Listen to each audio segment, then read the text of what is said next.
Después de que murió mi esposo, sus hijos dijeron: Queremos la herencia, el negocio, todo. Mi abogado me suplicó que peleara. Yo dije: entréguenselo todo a ellos. Todos pensaron que había perdido la razón. En la audiencia final, firmé los documentos. Los hijos sonrieron, hasta que su abogado palideció al leer. Me alegra que estés aquí. Sigue mi historia hasta el final. Y comenta desde qué ciudad estás viendo, para que pueda ver hasta dónde ha llegado mi historia. Las flores del funeral aún estaban frescas cuando decidieron destruirme. Yo estaba sentada en la silla de piel de Héctor, en su despacho de casa, la misma silla en la que había pasado incontables noches revisando documentos del negocio y planeando nuestro futuro juntos. 22 años de matrimonio, y ahora se suponía que debía fingir que los dos hombres que estaban frente a mí tenían algún derecho a decidir mi destino. Rodrigo, el hijo mayor de Héctor, llevaba la muerte de su padre como un traje caro, perfectamente entallado a su conveniencia. A sus 45 años, tenía la misma presencia dominante que alguna vez tuvo Héctor, pero sin nada de su calidez. Sus ojos color gris acero me recorrieron con el cálculo frío de un empresario evaluando una mala inversión. Rosa Elena dijo, con ese tono condescendiente que había aprendido a odiar con los años: necesitamos hablar de algunos asuntos prácticos. Manuel, 3 años menor, pero que de algún modo parecía más viejo con su cabello raleado de forma prematura y su mandíbula blanda, estaba de pie junto a su hermano como un lugarteniente leal. Donde Rodrigo era aristas afiladas y movimientos calculados, Manuel era agresión pasiva envuelta en una falsa preocupación. Sabemos que esto es difícil, añadió Manuel, con la voz empapada de una simpatía artificial.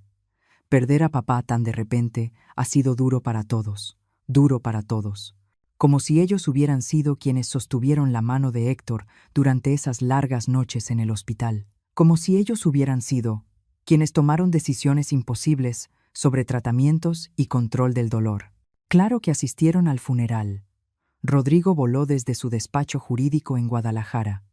Manuel condujo desde Monterrey, donde dirigía algún negocio de consultoría del que nunca hablaba con claridad. Pero durante los 3 meses de la enfermedad de Héctor, cuando de verdad importaba, yo estuve sola. ¿Qué tipo de asuntos prácticos?, pregunté, aunque algo frío ya se asentaba en mi estómago. Rodrigo intercambió una mirada con Manuel, una comunicación silenciosa perfeccionada a lo largo de décadas de secretos compartidos y entendimiento mutuo. Era el tipo de mirada que excluía a todos los demás en la habitación, a todos los que eran como yo. La herencia, dijo Rodrigo, simplemente los bienes de papá, las propiedades, los intereses del negocio. Tenemos que ordenar cómo se va a distribuir todo. Sentí cómo mis dedos se aferraban con fuerza a los brazos de la silla de Héctor. La piel estaba gastada y suave por los años de sus manos apoyadas en el mismo lugar, y encontré consuelo en esa textura tan familiar. Héctor y yo habíamos hablado de esto extensamente.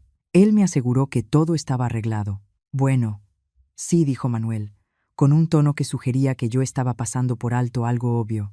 Papá sí hizo previsiones, pero quizá no te explicó toda la complejidad de la situación. Rodrigo sacó una carpeta color manila de su portafolios y la colocó sobre el escritorio de Héctor, el mismo escritorio donde Héctor me había dado un beso de despedida cada mañana durante 22 años.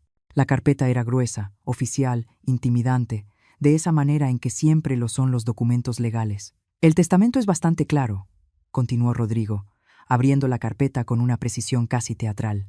La casa aquí en Querétaro, valuada aproximadamente en 12.750.000 pesos, pasa a ser propiedad conjunta de Manuel y mía.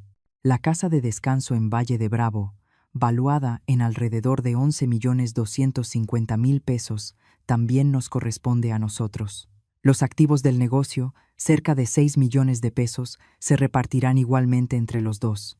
Cada cifra me golpeó, como si fuera un golpe físico. Nuestro hogar, el lugar donde Héctor y yo habíamos construido nuestra vida, donde organizamos cenas de Navidad y celebraciones de aniversario, donde hablamos de envejecer juntos, desaparecido. La casa de descanso donde pasamos nuestra luna de miel, donde celebramos nuestro 10º aniversario, donde Héctor me dijo que me amaba por primera vez, desaparecida. ¿Y yo?, pregunté en voz baja. Manuel se movió incómodo, pero la expresión de Rodrigo no cambió. Bueno, naturalmente está la póliza del seguro de vida, 3 millones de pesos. Eso debería ser más que suficiente para cubrir tus necesidades de aquí en adelante. 3 millones de pesos para una mujer de 63 años que había renunciado a su carrera para apoyar a la familia de su esposo. Para alguien que había pasado las últimas 2 décadas administrando la casa de Héctor, recibiendo a sus socios de negocios, cuidándolo durante su enfermedad. 3 millones de pesos para empezar de cero. Ya veo, dije, aunque en realidad no veía nada. Esto no puede ser correcto. Héctor me prometió que estaría protegida, que nunca tendría que preocuparme por la seguridad ni la estabilidad. No es algo personal, Rosa Elena, dijo Manuel. La falsa suavidad de su voz me erizó la piel. Es solo que papá siempre quiso que los bienes familiares permanecieran dentro del linaje de sangre. ¿Lo entiendes?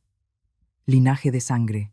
Como si los 22 años que pasé como esposa de Héctor, como madrastra de Rodrigo y Manuel, no significaran nada. Como si el amor y el compromiso valieran menos que la genética. Por supuesto, añadió Rodrigo, no somos insensibles. Puedes quedarte en la casa durante 30 días mientras haces tus arreglos.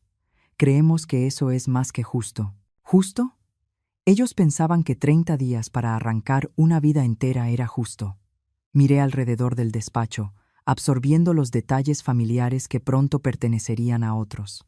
La estantería donde Héctor guardaba sus libros de primera edición, la ventana que daba al jardín que habíamos planeado juntos, la pequeña fotografía sobre su escritorio, no de Rodrigo ni de Manuel, sino de Héctor y de mí, el día de nuestra boda, los dos riendo por algo que ya no podía recordar. Hay una cosa más, dijo Rodrigo, y algo en su tono me hizo levantar la mirada de inmediato. Sacó otro documento de la carpeta. Este era más pequeño, pero de algún modo más amenazante. Papá acumuló gastos médicos importantes durante su última enfermedad. El seguro cubrió la mayor parte, pero aún quedan alrededor de 2.700.000 pesos pendientes. Como era su esposa, y en teoría, tomaban las decisiones médicas juntos. El hospital y los médicos esperan que tú te hagas cargo del pago. La habitación pareció girar. 2.700.000 pesos de deuda, con solo 3 millones de pesos del seguro para cubrirlos. Eso me dejaría con 300.000 pesos para reconstruir toda mi vida. Pero el patrimonio... Empecé. Los bienes están en proceso de sucesión, me interrumpió Manuel con suavidad. Y dadas las cláusulas específicas del testamento, esas deudas se consideran independientes de las propiedades heredadas. Es lamentable, pero así funcionan estas cosas legalmente. Los miré fijamente, a esos 2 hombres que me habían llamado mamá en el funeral de su padre apenas 3 días atrás. Rodrigo, con su traje perfectamente planchado y sus ojos fríos. Manuel, con sus rasgos suaves y una voz que fingía preocupación mientras entregaba crueldad. Necesito tiempo para procesar todo esto, dije por fin. Por supuesto, respondió Rodrigo, poniéndose de pie y acomodándose el saco. Tómate todo el tiempo que necesites. Pero recuerda que el plazo de 30 días empieza mañana. Y esas cuentas médicas. Bueno, cuanto más tiempo pasen sin pagarse, más complicadas se vuelven. Me dejaron sola en el despacho de Héctor, rodeada de los fantasmas de nuestra vida juntos y del peso aplastante de mi nueva realidad. El silencio era ensordecedor. No hubo consuelo, ni palabras de apoyo, ni una sugerencia de que quizá podríamos encontrar una solución que honrara los deseos de Héctor y mi necesidad humana básica de seguridad. Me quedé sentada mientras la luz de la tarde se desplazaba por la habitación, creando sombras que parecían burlarse de la luz que Héctor y yo alguna vez compartimos allí. Mis manos encontraron el pequeño cajón del escritorio donde Héctor siempre guardaba sus cosas personales. Dentro, bajo recibos viejos y tarjetas de presentación, mis dedos tocaron algo inesperado. Una pequeña llave que nunca antes había visto. Era de latón antiguo, gastada por el uso. No encajaba en ninguna cerradura que yo recordara en la casa, pero Héctor la había guardado en su espacio más privado. ¿Por qué? Mientras sostenía la llave a contraluz, noté que el auto de Manuel aún estaba estacionado en la entrada. A través de la ventana pude ver a él y a Rodrigo de pie junto al coche, con las cabezas inclinadas, conversando animadamente. Estaban celebrando, me di cuenta, repartiendo su herencia, planeando qué harían con su nueva riqueza. Ninguno de los dos miró hacia la casa donde su madrastra, la esposa de su padre, permanecía sentada a solas, con los restos de su vida esparcidos frente a ella. Pero mientras los veía alejarse en el auto, ocurrió algo extraño. En lugar de la desesperación que esperaba sentir, una emoción distinta comenzó a echar raíces dentro de mí. Al principio fue pequeña, apenas un susurro en el fondo de mi mente, pero se volvió más fuerte con cada minuto que pasaba. Ellos pensaban que habían ganado. Creían que habían logrado borrarme del legado de Héctor, reducirme a nada más que una molestia que debía resolverse cumpliendo apenas con los mínimos requisitos legales. Lo que no sabían, lo que jamás podrían haber sabido, era que Héctor siempre fue más astuto de lo que cualquiera de sus hijos imaginó. Y después de 22 años de matrimonio, parte de esa astucia también se me había pegado a mí. La llave en mi mano pareció calentarse mientras la sostenía, como si intentara decirme algo. Mañana descubriría qué cerradura habría. Esta noche, dejaría que Rodrigo y Manuel disfrutaran de su victoria. Martín Morales había sido el abogado de Héctor durante 15 años, y en todo ese tiempo nunca lo había visto tan incómodo como aquella mañana, sentado frente a mí en su oficina del centro de Monterrey. Su compostura habitual, siempre impecable, estaba resquebrajada, dejando ver al hombre preocupado detrás de la fachada profesional. Rosa Elena dijo, quitándose los lentes y limpiándolos por tercera vez en 10 minutos. Tengo que aconsejarte, con la mayor firmeza posible. Esta no es la decisión correcta. El sol de la mañana entraba a raudales por los ventanales de piso a techo de su oficina en el piso 15, iluminándolo todo con una claridad implacable. Abajo, el río Santa Catarina reflejaba la luz, y en alguno de esos edificios relucientes al otro lado del agua, la gente tomaba decisiones racionales sobre sus vidas. Los envidié. Entiendo tus preocupaciones, Martín, dije, con una voz más firme de lo que me sentía. Pero ya tomé una decisión. Él dejó los lentes sobre el escritorio y se inclinó hacia adelante, con expresión sincera. Podrías pelear esto. El testamento. Hay irregularidades, dudas sobre el estado mental de Héctor durante la última modificación. Podríamos impugnarlo, retrasar la sucesión, obligar a Rodrigo y Manuel a negociar.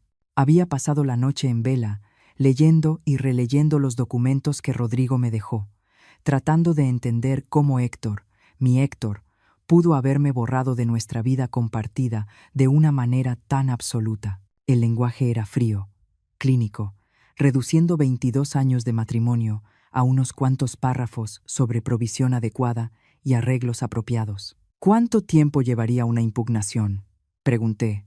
Meses, quizá años.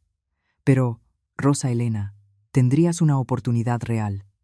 Yo conocía a Héctor, y este testamento no coincide con el hombre que yo conocí, el hombre que hablaba de ti con tanto amor y respeto. Amor y respeto. ¿Había imaginado todas esas conversaciones en las que Héctor me aseguraba que estaría protegida? ¿Había malinterpretado sus promesas de que nunca tendría que preocuparme por mi futuro? ¿Y durante esos meses o años, de qué viviría?, pregunté. Rodrigo dejó claro que las deudas médicas son mi responsabilidad.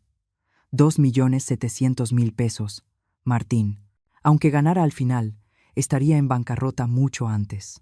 La mandíbula de Martín se tensó. Rodrigo y Manuel están jugando duro. Pero precisamente por eso no deberías darles lo que quieren. Están contando con que estés demasiado intimidada o agotada para pelear. Tenía razón. Por supuesto, cada instinto dentro de mí gritaba que esto estaba mal, que Héctor no había querido dejarme con casi nada, mientras sus hijos heredaban millones. Pero los instintos no pagan cuentas médicas, ni garantizan un techo sobre la cabeza. ¿Y si simplemente les doy todo lo que quieren?, pregunté en voz baja. Martín parpadeó. Perdón, ¿cómo? ¿Y si firmo lo que necesiten? Transfiero cualquier derecho sobre las propiedades y me voy sin reclamar nada. ¿Qué tan rápido podría hacerse? Rosa Elena, no puedes estar hablando en serio.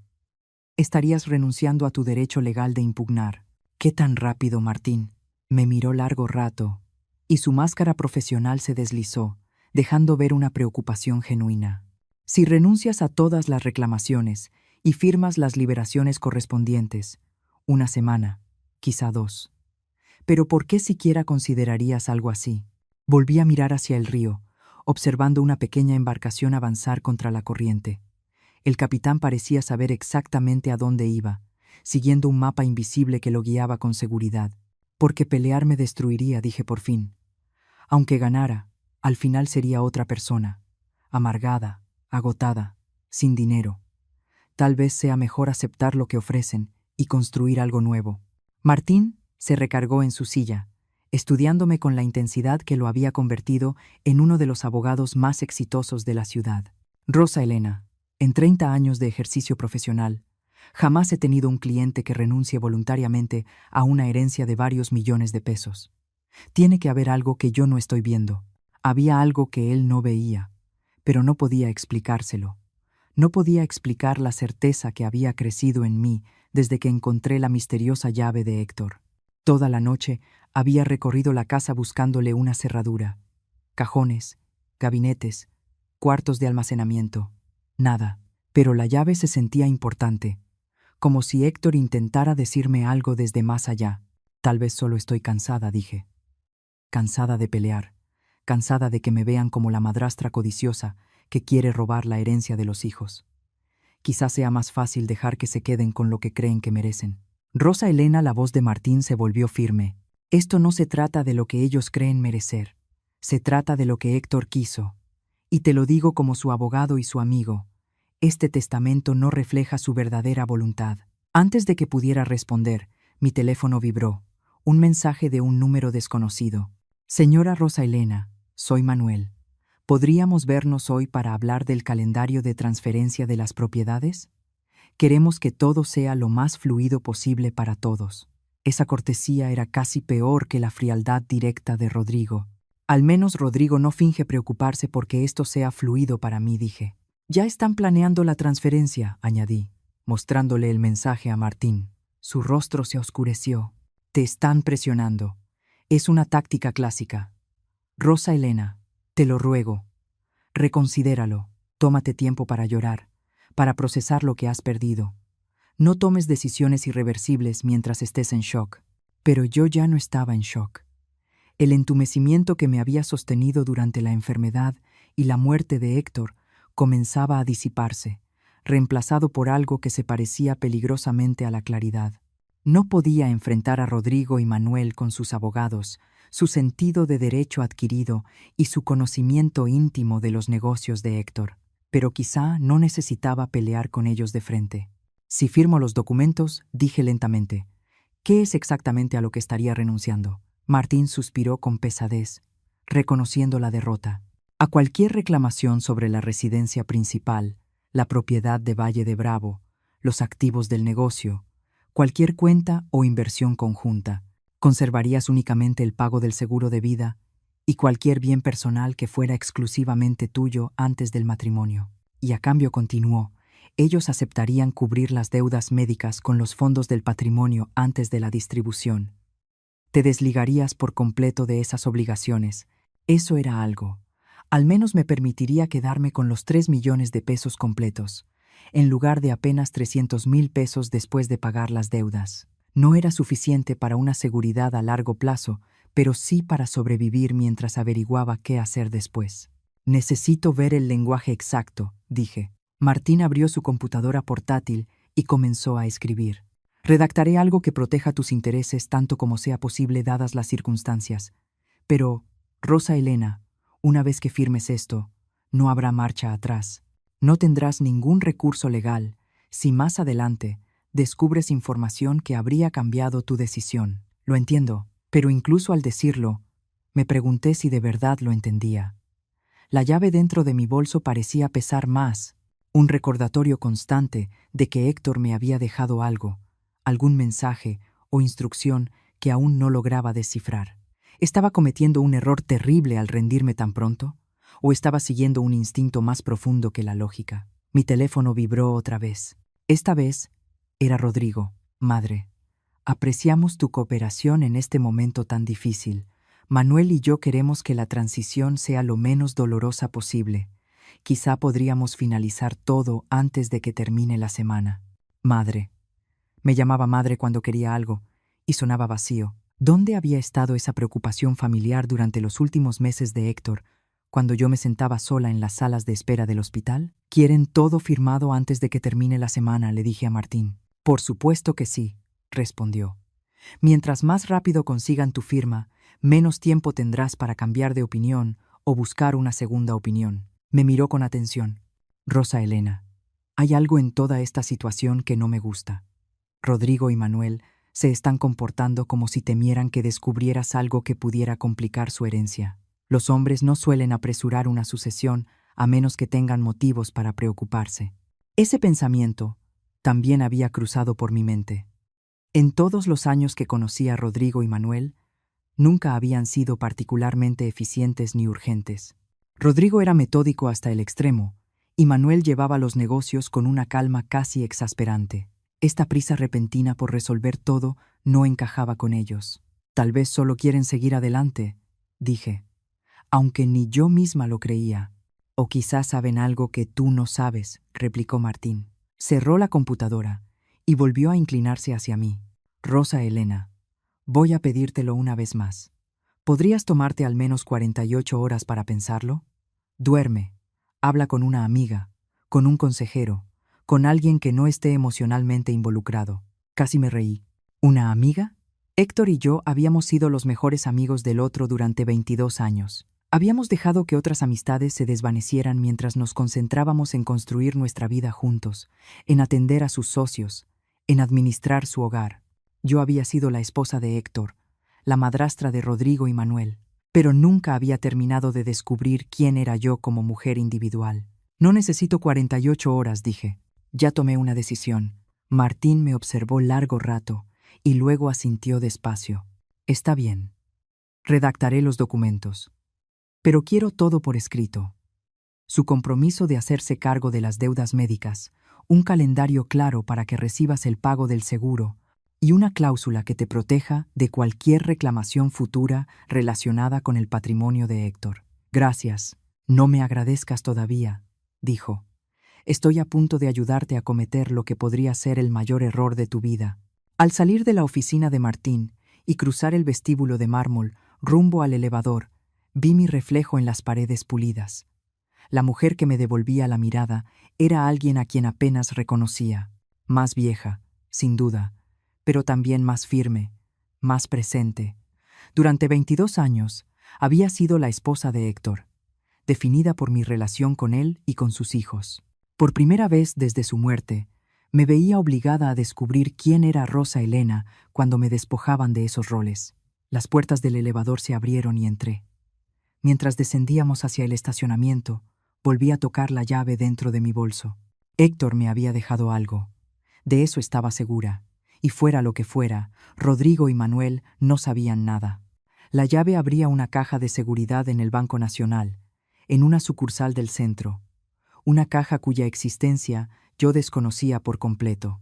Había pasado 2 días revisando cada rincón de la casa, frustrándome con cada cajón vacío y cada gabinete sin sentido.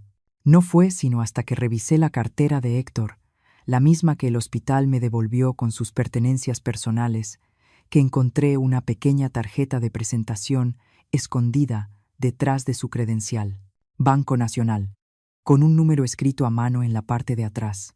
379. La gerente del banco, una mujer amable llamada Patricia, que recordaba a Héctor de algunas visitas ocasionales, me condujo hasta la bóveda con una simpatía respetuosa. El señor Héctor Villaseñor fue muy específico con esta caja, me dijo Patricia, mientras bajábamos los escalones de mármol. Solo usted y él tenían acceso.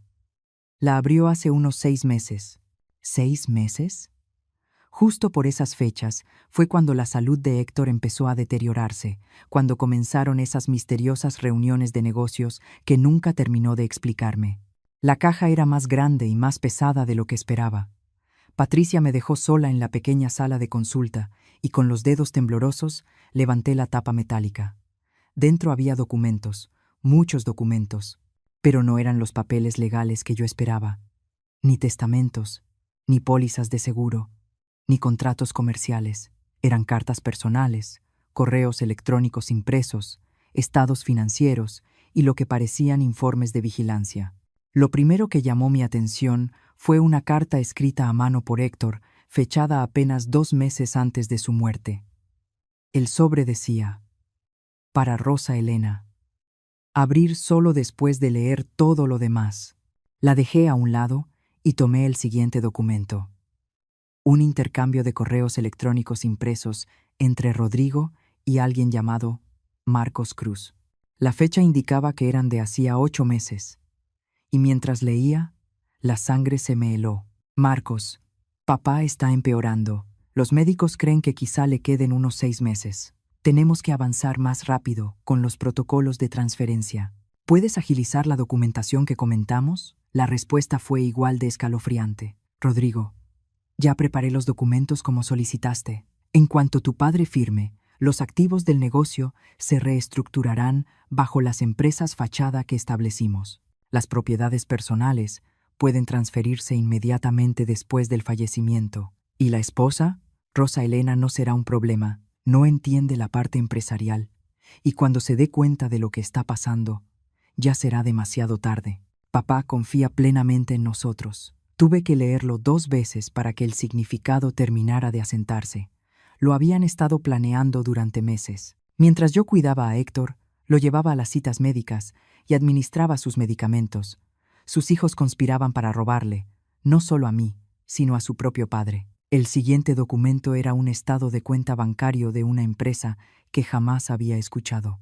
Villaseñor Holdings S.D.R.L. El saldo mostraba 94 millones de pesos. Debajo había una nota escrita a mano por Héctor. Rosa Elena.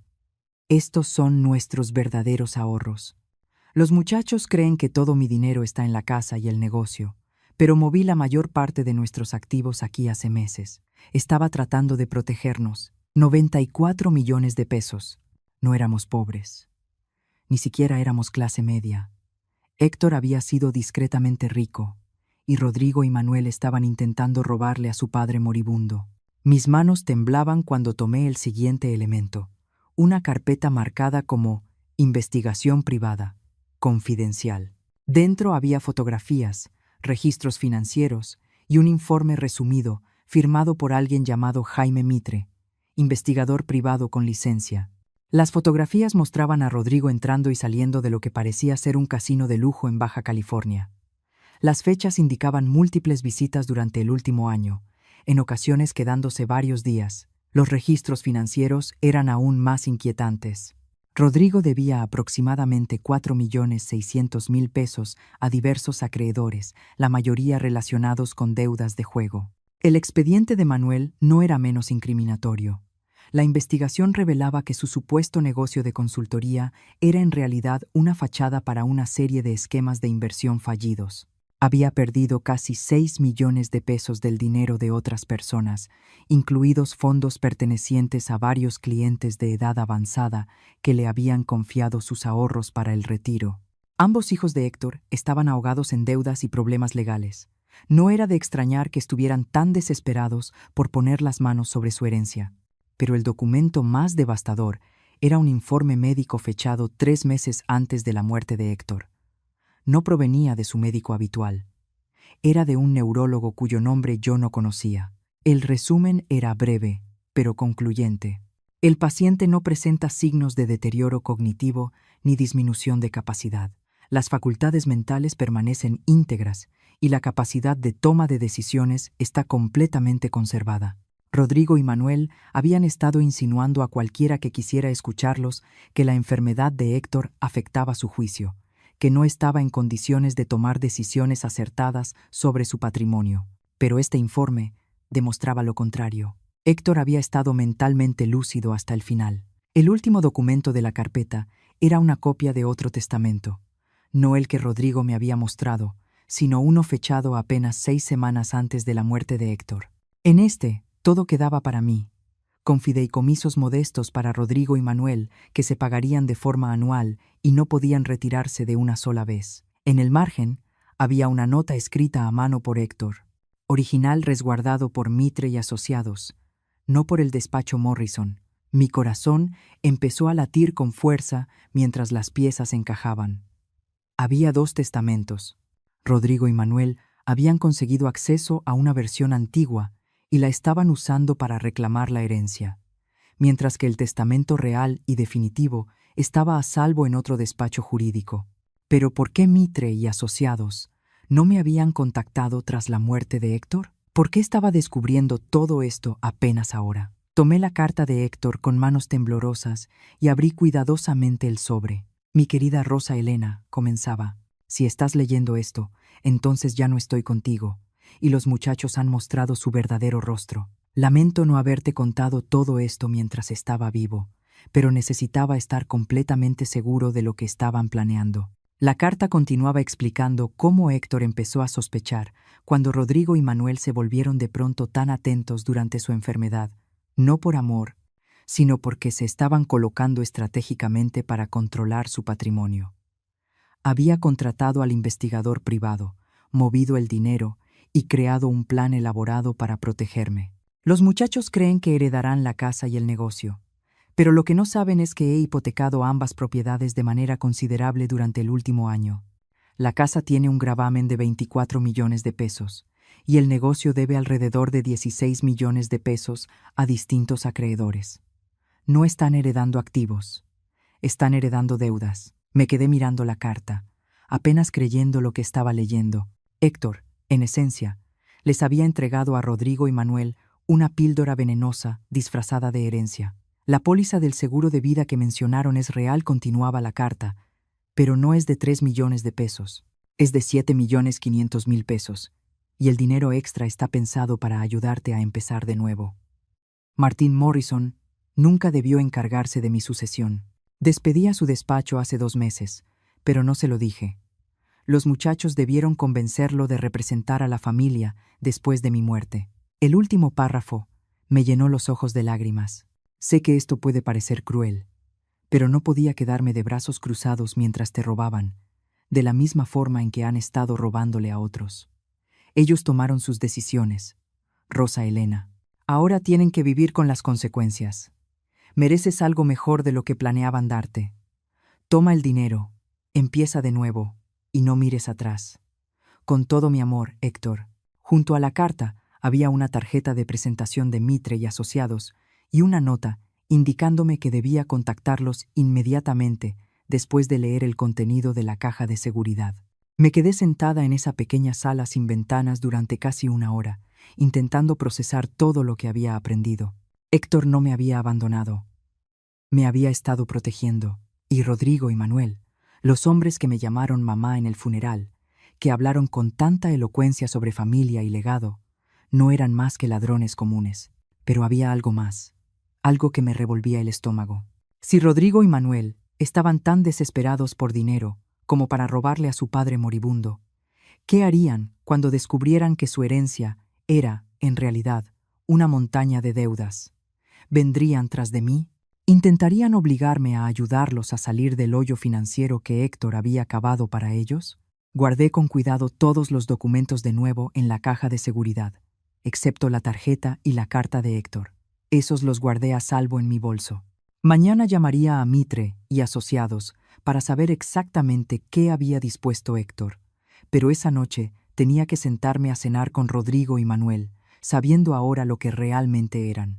Tenía que sonreír y asentir mientras hablaban de sus planes para nuestras propiedades, fingiendo que no sabía que estaban a punto de heredar nada más que deudas y problemas legales. Mientras manejaba de regreso a casa, sonó mi teléfono.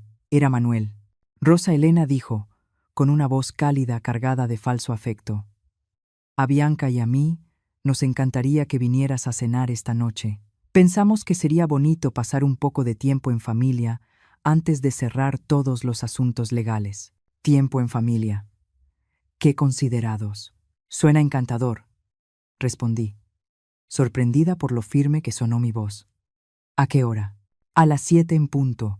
Y, Rosa Elena, de verdad queremos que sepas cuánto apreciamos la elegancia con la que estás manejando todo esto. Papá estaría orgulloso.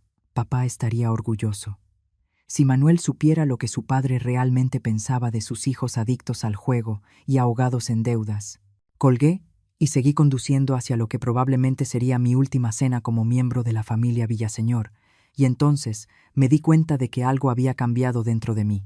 El duelo y la confusión que había cargado desde la muerte de Héctor seguían ahí, pero ahora se mezclaban con algo más duro y enfocado. Rodrigo y Manuel se creían muy astutos, manipulando a la viuda en duelo, apresurándome para que tomara decisiones antes de poder pensar con claridad. No tenían idea de que su padre había estado 10 pasos adelante de ellos todo el tiempo. Y, sin duda, no tenían idea de que yo estaba a punto de estar 10 pasos adelante de ellos también. La cena iba a ser muy interesante. La casa de Manuel y Bianca, en San Pedro Garza García, era un monumento al dinero prestado y al éxito falso. Al entrar a su cochera circular, no pude evitar notar los autos de lujo recién adquiridos, un BMW y un Mercedes, que claramente costaban más de lo que muchas personas ganan en un año. Ahora entendía de dónde había salido ese dinero. Bianca abrió la puerta con un vestido de diseñador que probablemente costaba más que mi presupuesto mensual de supermercado. A sus 38 años, había perfeccionado el arte de verse caramente mantenida. Luces en el cabello de más de 12,000 pesos cada 8 semanas, uñas que requerían retoques semanales, joyas que brillaban con piedras, que venían acompañadas de pólizas de seguro. Rosa Elena, exclamó, dándome un beso al aire que apenas rozó mi mejilla. Te ves maravillosa. ¿Cómo te estás sosteniendo? La preocupación en su voz era tan auténtica como el color de sus uñas. Pero sonreí y seguí el juego. Ahí voy, querida. Gracias por invitarme. Rodrigo ya estaba ahí, recostado en el estudio de Manuel, con un vaso de whisky en la mano que probablemente costaba por botella más de lo que yo gastaba en comida en un mes.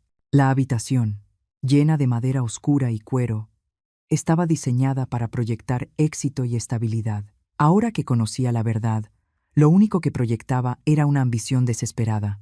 «Madre», dijo Rodrigo, poniéndose de pie para darme un abrazo breve. «Te ves mejor. Me preocupé por ti después de nuestra conversación de ayer. Cuando me había dicho que, en esencia, estaba sin casa y en bancarrota. ¡Qué conmovedora preocupación!».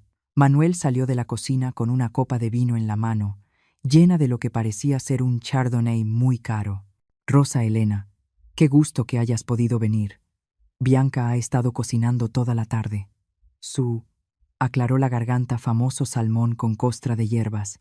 Los tres se movían a mi alrededor como anfitriones amables, ofreciéndome bebidas y aperitivos, comentando mi aspecto, preguntándome por mis planes. Era una actuación magistral de preocupación familiar, y si no hubiera pasado la tarde leyendo sobre sus deudas de juego y negocios fallidos, quizá me habría conmovido. La cena se sirvió en su comedor formal, con vajilla que parecía digna de un museo y cubiertos tan pesados que podrían usarse como armas.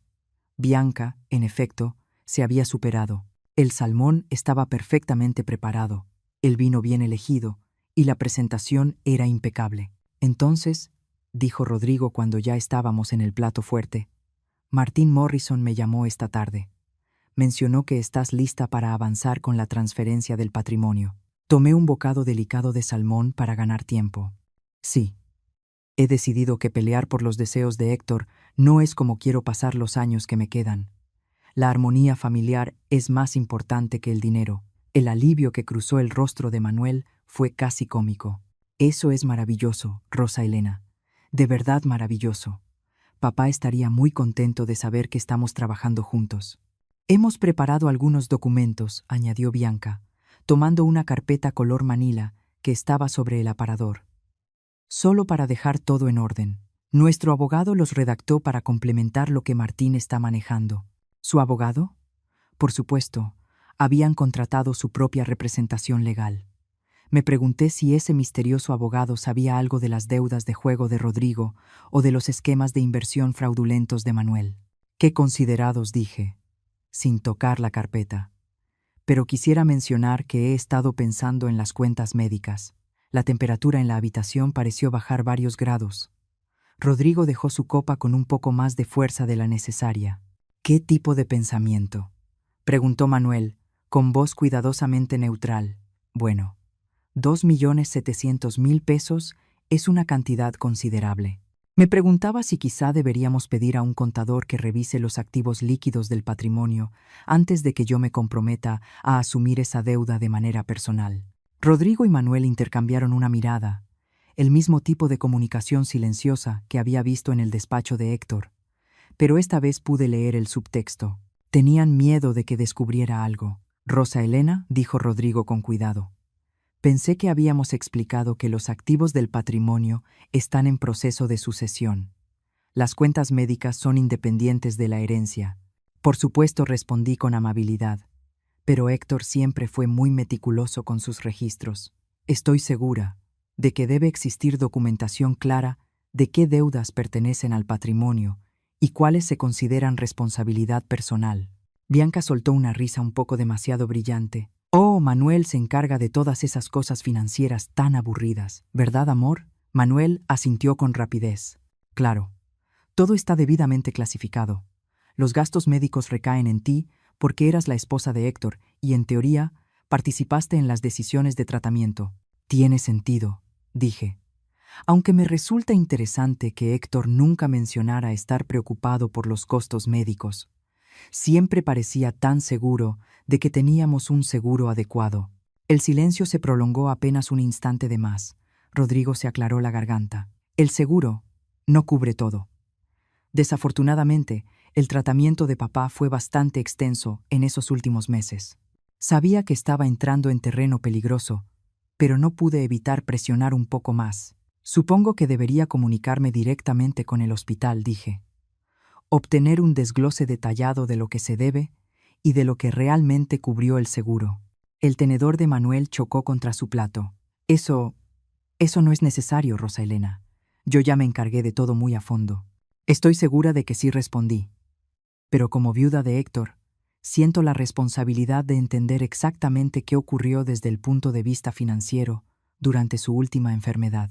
Es lo mínimo que puedo hacer por su memoria. Bianca se levantó de golpe. ¿Quién quiere postre?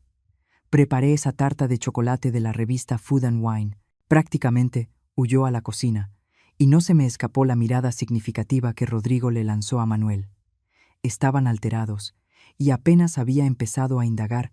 Rosa Elena, dijo Rodrigo, inclinándose hacia mí con lo que supuse pretendía ser una expresión paternal.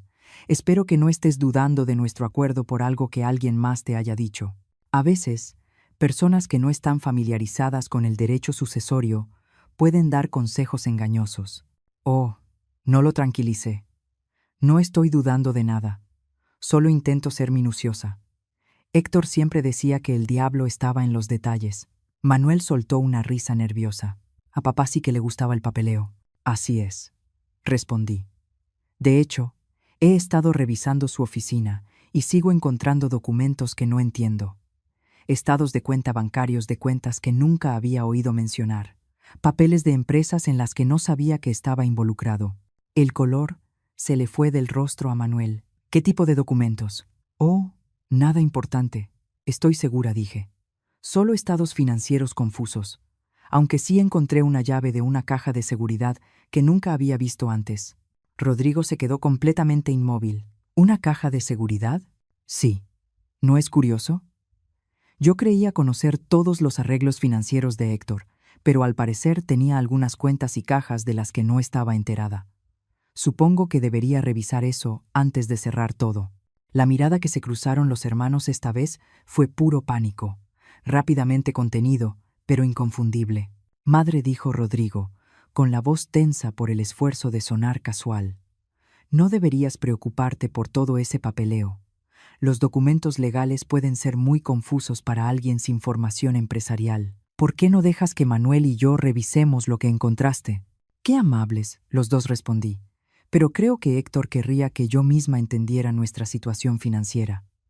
Al fin y al cabo, a partir de ahora, tendré que arreglármela sola. Bianca regresó con la tarta, con una sonrisa que se veía algo forzada. Mientras servía el postre, la conversación se desvió hacia temas más seguros. El clima, el último proyecto de consultoría de Manuel, el despacho jurídico de Rodrigo, pero podía sentir la tensión bajo su charla educada, como una corriente eléctrica a punto de estallar. Después de la cena, cuando me preparaba para irme, Rodrigo me acompañó hasta el coche. Rosa Elena dijo, apoyando la mano en la puerta: «Sobre esos documentos que mencionaste haber encontrado. Sí, probablemente sería mejor que los llevaras a nuestra próxima reunión. Déjanos ayudarte a ordenar qué es importante y qué no», dijo Rodrigo. El sistema de archivo de papá no siempre era lógico. Le sonreí. La misma sonrisa amable que había llevado puesta toda la noche.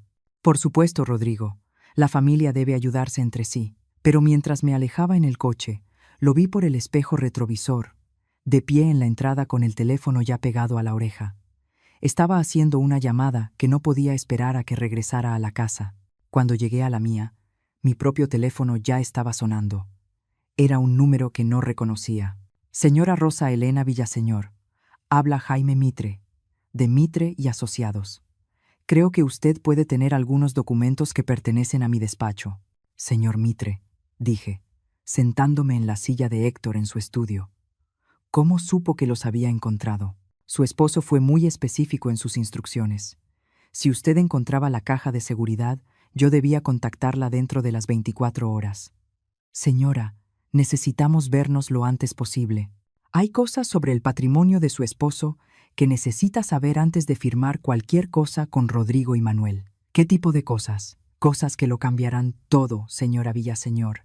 Todo». Colgué y miré alrededor del estudio de Héctor, ahora mi estudio, y comprendí que el juego invisible que había estado jugando toda la noche estaba a punto de volverse muy visible.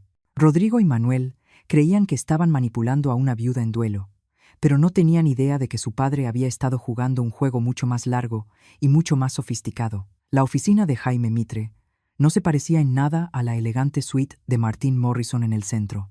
Ubicada en un edificio modesto, en una zona céntrica de la ciudad, tenía el aire acogedor de un lugar donde se hacía trabajo real, no donde se impresionaba a clientes importantes. Mitre mismo fue una sorpresa.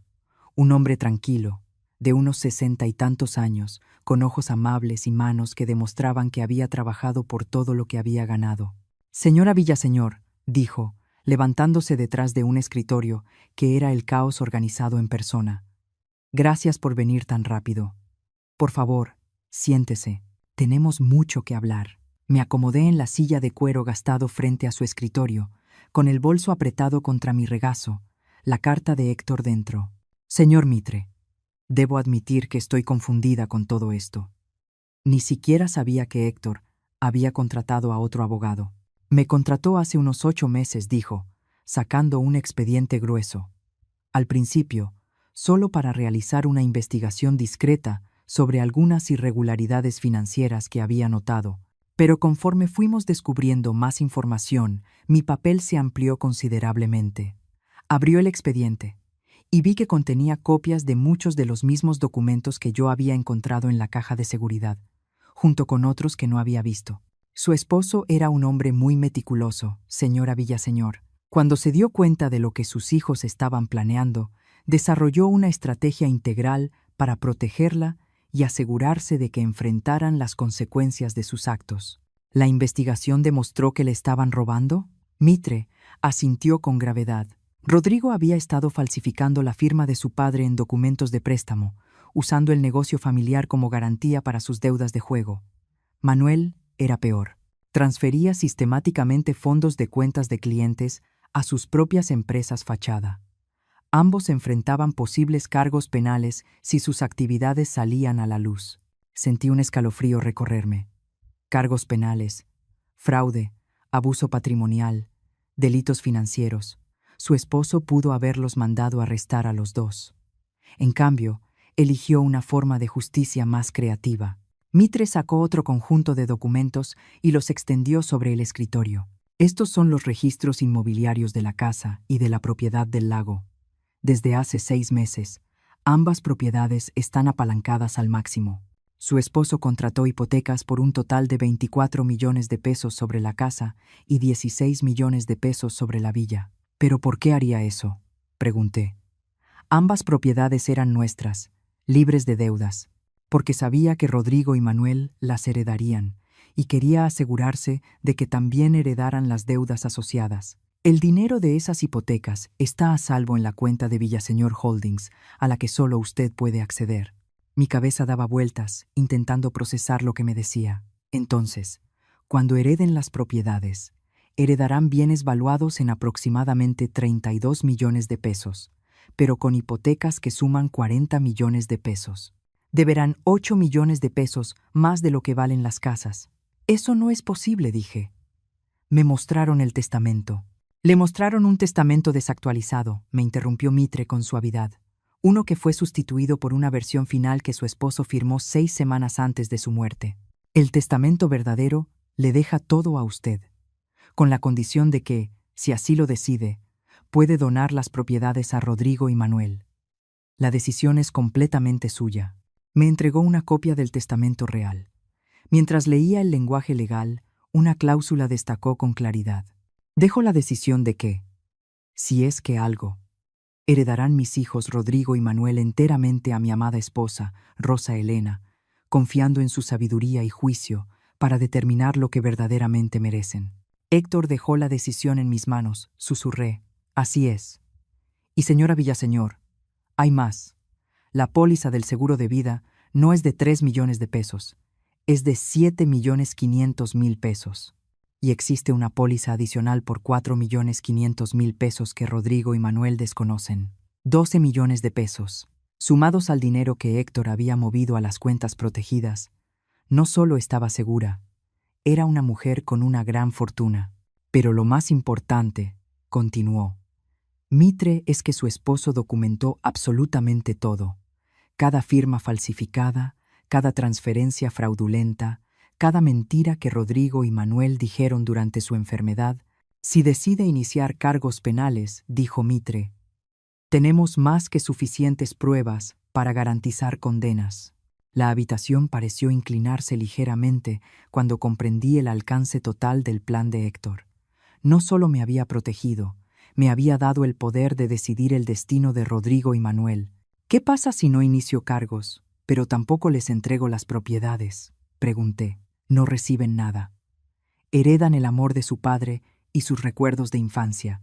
Y eso es todo. Mientras tanto, siguen enfrentando las deudas que ya acumularon, y los acreedores que esperaban su herencia para cobrar no serán nada comprensivos. Antes de que pudiera responder, mi teléfono sonó. Era Rodrigo. No contestes, me aconsejó Mitre. Aún no. Hay algunas cosas más que necesitas saber. Pero el teléfono seguía sonando, y algo en la insistencia me inquietó. Finalmente, contesté. Rosa Elena, la voz de Rodrigo estaba tensa, casi frenética. Necesitamos hablar. Ha habido un cambio. ¿Qué tipo de cambio? Alguien de Mitre y Asociados llamó a Manuel esta mañana. Dicen tener documentos que sustituyen el testamento con el que hemos estado trabajando. Esto es muy preocupante, Rosa Elena. Creemos que alguien podría estar intentando defraudar el patrimonio. Miré a Mitre, que negaba con la cabeza con algo que parecía diversión. Rodrigo, no entiendo qué tipo de documentos. Papeles legales que no tienen sentido. Escucha, madre. Creo que deberías venir de inmediato a la oficina de Martin Morrison. Tenemos que aclarar esto antes de que firmes algo o tomes decisiones de las que puedas arrepentirte. La urgencia en su voz era reveladora. Habían descubierto que no estaban heredando lo que creían y estaban entrando en pánico. Estaré ahí en 1 hora, dije, y colgué. Mitre se recargó en su silla. Entonces, señora Villaseñor, el momento de la verdad ha llegado. ¿Qué quiere hacer? Miré los documentos extendidos sobre su escritorio. Pruebas de años de manipulación y robo, evidencia de la planificación cuidadosa de Héctor y la base legal de cualquier decisión que tomara a continuación. Quiero entender algo, dije despacio. Si les entrego las propiedades con las hipotecas, ¿están legalmente obligados a pagar esas deudas? Absolutamente. Las hipotecas se transfieren con las propiedades. Tendrían 30 días para refinanciar o asumir los préstamos, o enfrentar la ejecución hipotecaria, y, dados sus problemas de crédito y deudas actuales, ningún banco los refinanciará. Perderán las propiedades y, aún así, deberán los saldos pendientes. Pensé en la cena de la noche anterior. en el vestido de diseñador de Bianca y los autos caros en la cochera, en la arrogancia casual de Rodrigo y la falsa preocupación de Manuel. Pensé en 22 años siendo tratada como una extraña dentro de mi propia familia, minimizada, condescendida y finalmente traicionada. Pero, sobre todo, pensé en Héctor, acostado en esa cama de hospital, sabiendo lo que sus hijos planeaban, trabajando incluso en sus últimas semanas para protegerme de su codicia. Señor Mitre, dije, poniéndome de pie y alisando mi falda. Creo que ha llegado el momento de que Rodrigo y Manuel aprendan las consecuencias de sus decisiones. Mientras conducía hacia la oficina de Martin Morrison, mi teléfono vibraba con una sucesión constante de mensajes cada vez más desesperados. Rodrigo, madre, por favor, no firmes nada hasta que aclaremos esto. Manuel, Rosa Elena, hay personas que intentan aprovecharse de tu duelo. Ten cuidado. Bianca, somos familia. No dejes que extraños se interpongan entre nosotros. Familia. Aún creían que podían manipularme con esa palabra. Pero al entrar al estacionamiento del edificio de Martín, me di cuenta de que algo había cambiado de manera fundamental. Por primera vez en 22 años, no entraba a una reunión como la esposa de Héctor ni como la madrastra de Rodrigo y Manuel. Entraba como Rosa Elena Villaseñor, una mujer con más de 110 millones de pesos, documentación legal completa de los delitos de sus hijastros y el poder de decidir su futuro. La viuda asustada y en duelo que creían estar manipulando había dejado de existir. En su lugar había alguien mucho más peligrosa, una mujer sin nada que perder y todo por ganar. La sala de juntas de Morrison y asociados nunca se había sentido tan pequeña. Rodrigo y Manuel se sentaron de un lado de la mesa de caoba pulida, pálidos pero decididos. Martin Morrison ocupaba la cabecera, visiblemente más incómodo de lo que jamás lo había visto. Jaime Mitre se sentó a mi lado, con un portafolios grueso a sus pies y la calma de un hombre que tenía todas las cartas. Rosa Elena, comenzó Rodrigo antes de que alguien más pudiera hablar. Nos alegra que estés aquí. Toda esta situación se ha vuelto muy confusa y necesitamos aclarar algunos malentendidos.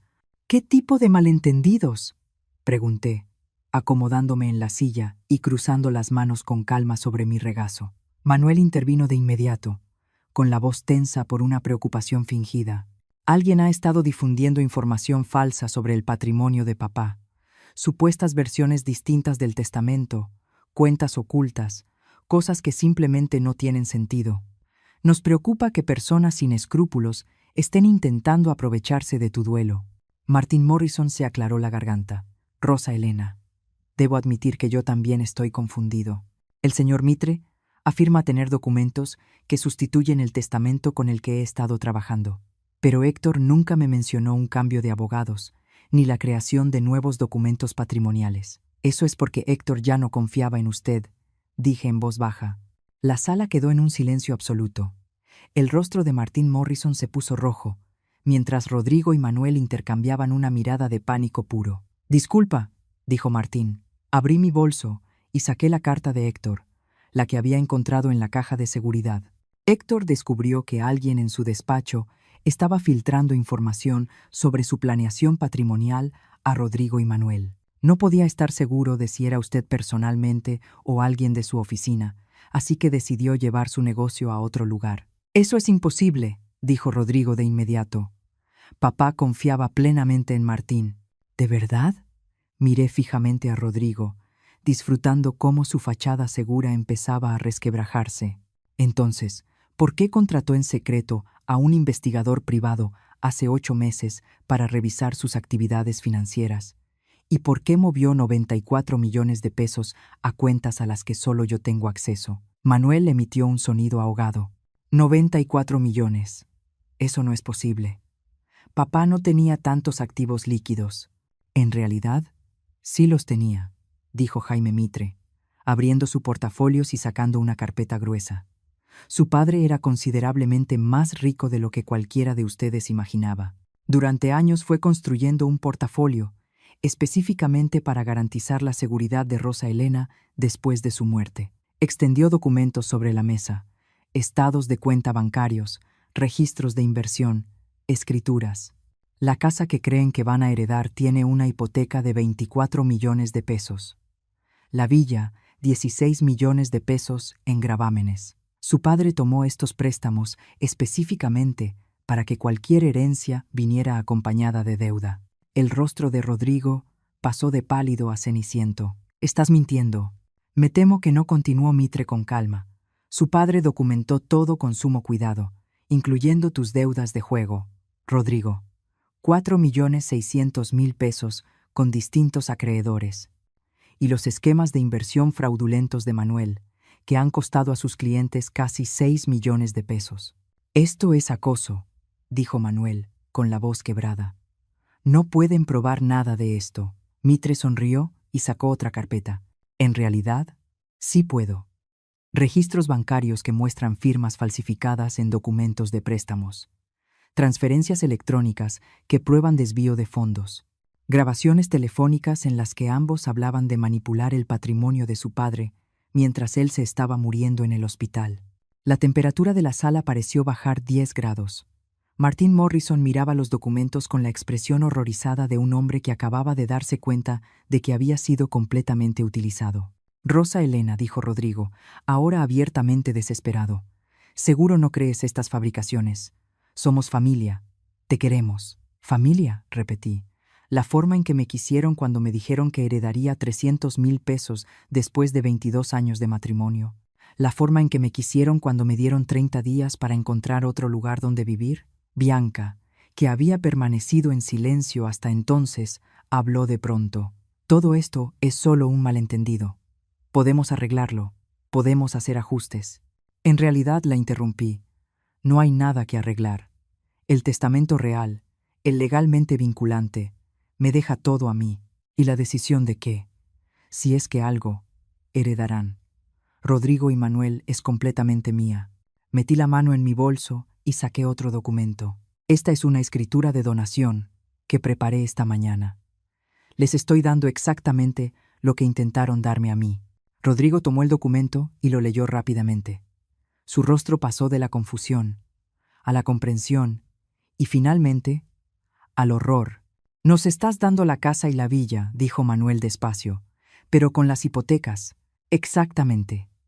Serán dueños de propiedades valuadas en aproximadamente 32 millones de pesos, con deudas asociadas por 40 millones de pesos. Eso los deja con 8 millones de pesos en números rojos, lo cual parece apropiado dadas sus dificultades financieras actuales». «No puedes hacer esto», dijo Rodrigo, aunque su voz carecía de convicción. «Sí puedo. Es exactamente lo que Héctor pretendía. Quería que enfrentaran las consecuencias de sus decisiones». Martin Morrison por fin encontró su voz. «Rosa Elena, esto es extremadamente irregular. Quizá deberíamos tomarnos un tiempo para considerar todas las opciones». No respondí con firmeza. Ya consideré todo. Rodrigo y Manuel pueden aceptar la herencia tal como se les ofrece o pueden irse con nada. Esas son sus únicas opciones. «¿Y si nos negamos?», preguntó Manuel. Respondió Jaime Mitre. «Entonces la señora Villaseñor procederá con cargos penales por abuso a adulto mayor, robo agravado y fraude electrónico. La evidencia es abrumadora. Ambos enfrentarían penas de prisión significativas». El silencio se prolongó durante lo que parecieron horas. Podía ver la mente de Rodrigo trabajando, buscando un ángulo, una forma de negociar o manipular la situación. Manuel simplemente parecía derrotado. Finalmente Rodrigo habló. «¿Qué quieres de nosotros?». «Quiero que firmen los documentos aceptando la herencia tal como se les ofrece. Quiero que acepten no volver a contactarme nunca más, a menos que sea a través de abogados. Y quiero que entiendan que esto fue lo que su padre eligió para ustedes. No por odio, sino porque ustedes lo obligaron a hacerlo». Bianca comenzó a llorar. «Esto nos va a arruinar. Vamos a perderlo todo. Debieron haber pensado en eso antes de empezar a robarle a su padre moribundo», respondí sin un ápice de compasión.